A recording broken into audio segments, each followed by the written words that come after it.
बिस्मिल्लाहिर्रहमानिर्रहीम रब्बिश्रह ली सदरी वयस्सिर ली अमरी वहलुल उक़दतम मिन लिसानी यफ़क़हू क़ौली नहमदुहु व नसल्ली अला रसूलिल करीम अम्मा बाद।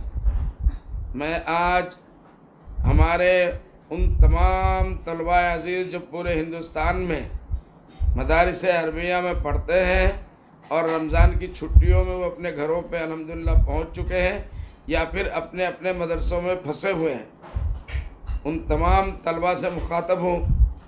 रमज़ान का महीना साया फगन है, अल्हम्दुलिल्लाह रहमतों का महीना आ रहा है, बरकतों का महीना आ रहा है। आप लोग छुट्टियों में जा चुके हैं या फिर मदरसों में हैं, आपको इस वक्त क्या करना है? मैं आपको अपनी हैसियत याद दिलाना चाहता हूँ कि अल उलमा वरसतुल अंबिया, अल्लाह के रसूल सल्लल्लाहु अलैहि वसल्लम ने फरमाया कि उलमा जो है वो एक नबी के वारिस नहीं, वरसतुल अंबिया है। आपको तमाम नबियों का वारिस बनना है इंशाअल्लाह। इसके बाद आपको तखल्लक़ू बि अख़लाक़िल्लाह, अल्लाह के अखलाक से अपने आप को मुज़य्यन करो। लक़द काना लकुम फ़ी रसूलिल्लाहि उस्वतुन हसना लिमन काना यरजुल्लाह, अल्लाह के रसूल सल्लल्लाहु अलैहि वसल्लम की सीरत पाक में आपके लिए तमाम नमूने मौजूद हैं। दुनिया आखिरत की कामयाबी के सारे फार्मूले मौजूद हैं, दुनिया आखिरत के कामयाबी के सारे राज उसके अंदर छुपे हुए हैं।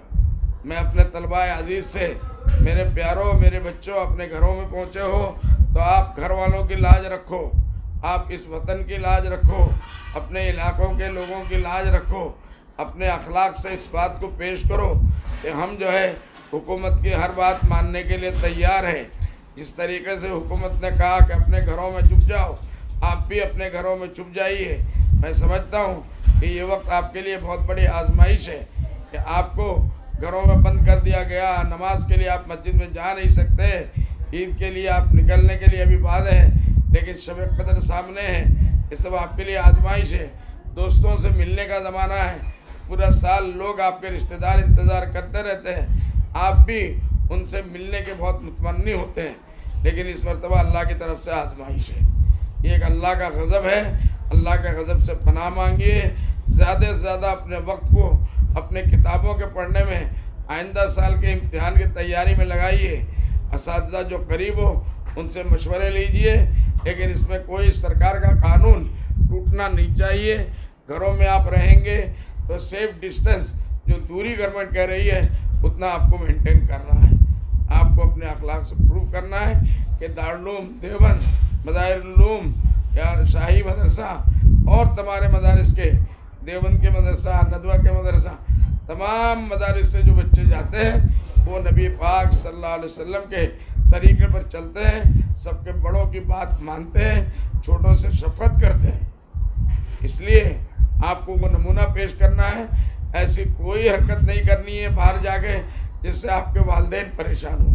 अल्लाह ना करे आपको बीमारी या आपके घर वालों को किसी एक को बीमारी लगे और वो बीमारी को फैलाने का सबब आप बन जाए। इसलिए मैं अपने उन तमाम अजीज़ों से जो मदारिस से पढ़ के गए हैं या पढ़ने वाले हैं, उन लोगों से गुजारिश करूँगा अपने 30 दिन को मामूल औक़ात बना लीजिए, निज़ामुल औक़ात बना के ज़्यादा से ज़्यादा कसरत तिलावत करिए, कसरत इस्तिग़फ़ार पढ़िए, लोगों को घरों में भीड़ मत कराइए, अपने सेफ डिस्टेंस मेंटेन करते हुए जो हुफ़ाज़ किराम है वो तरावी का इंतज़ाम करें घरों में, लेकिन लोगों को दावत न दे कि वहाँ भीड़ हो जाए, अल्लाह ना करे बीमार फैलने का ख़तरा हो जाए। मैं समझता हूँ इंशाअल्लाह ये मैसेज जिसको भी मिलेगा तो अपने अकाबरीन के रोशन तारीख़ को याद रखेंगे। अकाबरीन ने जो कुर्बानियाँ आपके लिए देकर गए हैं, आज बड़े बड़े इदारे आपके लिए छोड़ के गए हैं, ये आज से 100 साल पहले नहीं थे। इसलिए आप इस नेमत की कदर कीजिए, उसकी इज़्ज़त एहतराम। आप जिस तरफ भी जाएंगे लोग आपको उन्हीं नज़रों से देखेंगे। तो मेरे प्यारे बच्चों, आपको इसको समझ के चलना है। इसी के साथ वो तमाम बच्चे जो मदारिस में फंसे हुए हैं, मदारिस के लोग इसके लिए तैयार नहीं थे ज़हनी एतबार से। अचानक ये लॉकडाउन आया, बहुत से मदरसों में बहुत से बच्चे ट्वीट कर रहे हैं, बहुत से बच्चे सोशल मीडिया में बड़ी अजीब अजीब बातें फैला रहे हैं, जिसकी वजह से हमारी आंखें शर्म से झुक रही है। खुदा के वास्ते ऐसी कोई हरकत मत कीजिए। मदरसे वालों के पास आपकी ये जिम्मेदारी नहीं थी कि छुट्टी में भी आपको खिलाएं, लेकिन वो लोग खिला रहे हैं। अगर दाल सब्जी भी खिला रहे अल्लाह का शुक्र बनाइए। पूरे हिंदुस्तान में इस वक्त लाखों लोग या तो एक वक्त का खाना खा रहे हैं या कम से कम 2-2, 3-3 दिन भूखा रहने के बाद कुछ मिलता है अपने बच्चों को खिलाने के लिए। बगैर तकलीफ के ये बेचारे पूरे हिंदुस्तान नहीं पूरी दुनिया से आपके लिए मांग के लाते हैं। इनका एहसान मानिए, मोहतमिमों का एहतराम कीजिए, अपने असातिज़ा का एहतराम कीजिए। अगर कोई चीज़ की ज़रूरत भी हो तो अदब और एहतराम से उनके साथ बातचीत कीजिए, मुज़ाहरे मत कीजिए, सोशल मीडिया बाजी मत कीजिए।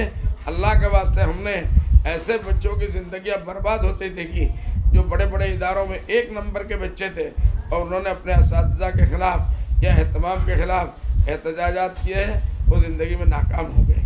इसलिए कुछ दिन आजमाइश के हैं, कोई मदरसा आपको धक्के मार के नहीं निकालेगा इंशाअल्लाह। मुझे पूरी उम्मीद है यही लोग हैं मदरसे वाले जो आपको पूरे वो किसी को 10 बरस किसी को 15 बरस से खिला रहे हैं। क्यों आपके लिए एक महीने के लिए आपके साथ बदसलूकी करेंगे? आप कोई ऐसी हरकत मत कीजिए कि जिससे वजह से उलमाए किराम की मदारिस अरबिया के लोग जो है वो शर्म से सर झुका लें और अल्लाह ना करे मीडिया को इसका मौका मिल जाए कि वो आपके ख़िलाफ़ एक जंग छेड़ दे और तमाम मदारिस को आपके एक आदमी के हरकत की वजह से तमाम मदारिस जो है वो शर्मसारी का मुंह पर देखना पड़े। अल्लाह ना करे ऐसा दिन आए। मुझे पूरी उम्मीद है कि आप सब लोग इन बातों पे एहतमाम करेंगे, अपने वक्त को तिलावत में ज़्यादा से ज़्यादा वक्त खर्च करें, रोज़े रखें एहतमाम के साथ, रातों को अल्लाह का फिक्र करें, अल्लाह से दुआएं मांगे। आपकी दुआओं में वो ताकत है कि इंशाअल्लाह कोरोना नहीं इससे 1000 गुना बड़ी बीमारियां भी आपके अकाबिरीन की दुआओं से अल्लाह ने ख़त्म कर दिया। दुआओं का भी एहतमाम करें, दवाओं की ज़रूरत हो तो दवाओं से पीछे ना हटें, हॉस्पिटल से ना भागें, अपनी बीमारी को ना छुपाएं। अपने घर वालों से कहिए अगर कोई बीमार है तो उसको ले जाके सरकारी अस्पतालों में पहुंचाइए, इलाज लीजिए ताकि अपने घर वालों की हिफाजत हो, इलाके वालों की हिफाजत हो, इस मुल्क की हिफाजत हो। जज़ाकुमुल्लाह अहसन जज़ा। अल्लाह ताला आप लोगों को खुश रखे। मुझे उम्मीद है कि आप लोग इन बातों में अमल करेंगे। व आखिर दावाना अनिल हम्दुलिल्लाहि रब्बिल आलमीन। अस्सलामु अलैकुम।